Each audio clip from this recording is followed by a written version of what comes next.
mouth breather.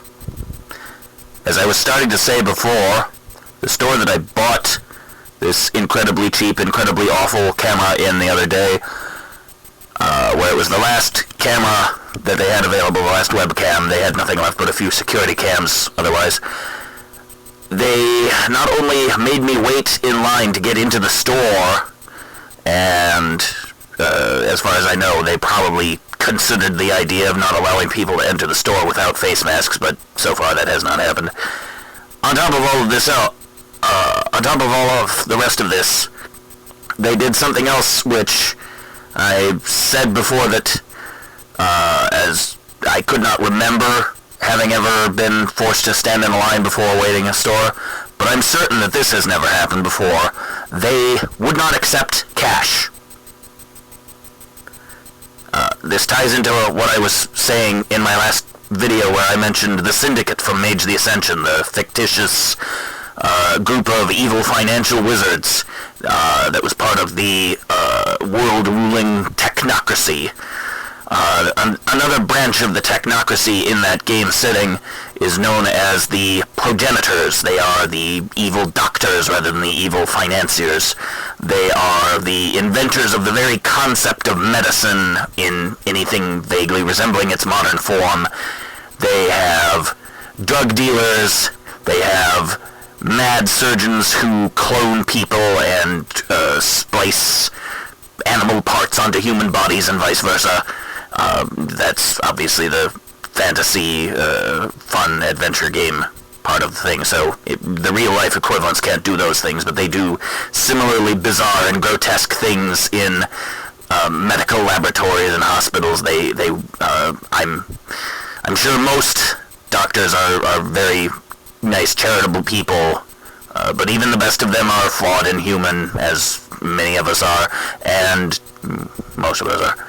And even, there are certainly doctors who have abused their power, especially in the past, but still to this day, especially in certain parts of the world. The famous example is Dr. Mengele, but he is far from unique. Anyway, we've probably all seen a National Enquirer type tabloid proudly touting the modern conspiracy theory, which I am not saying is true or untrue. I'm just repeating the fact that people have speculated on this, saying that the coronavirus is intentionally engineered for the Chinese. If we look at this through the lens of the Mage the Ascension technocracy, the fictional evil conspiracy of wizards controlling the world, the concept definitely seems to fit in that mold. You could see it as either an example of cooperation between the Syndicate and the Progenitors, or as a sort of competition within the organization, a power play, where the Progenitors are trying to take control of all of society by putting this virus out into the world and making everyone scared that they're going to get sick, so they'll accept a greater deal of social control. Been talking a long time. Throat is dry.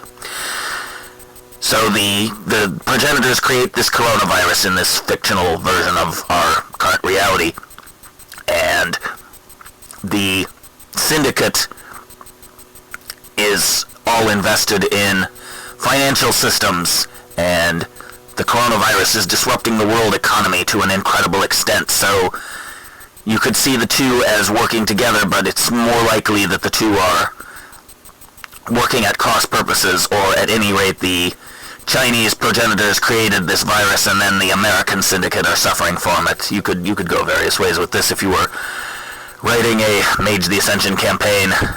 Not that very many people do that anymore since the game is so ancient, although they did put out an anniversary edition recently, so a few people have played because of that. I could go off on a whole tangent about the fact that people who play games for their fun only ever seem to play the hot new game and never the classic game from 20 years ago in its original form. They're tired of that and they want the no shiny thing. That's a whole other rant I'll get off on in some other video. For right now, That's my point. Don't believe conspiracy theories, but don't disbelieve them either. I don't recommend living your whole life looking at the world through the lens of a role-playing game. It has probably been very bad for my sanity that I have done it as much as I have. But if nothing else, it's an interesting way to look at the world. It gives me something to talk about on my brand new YouTube channel.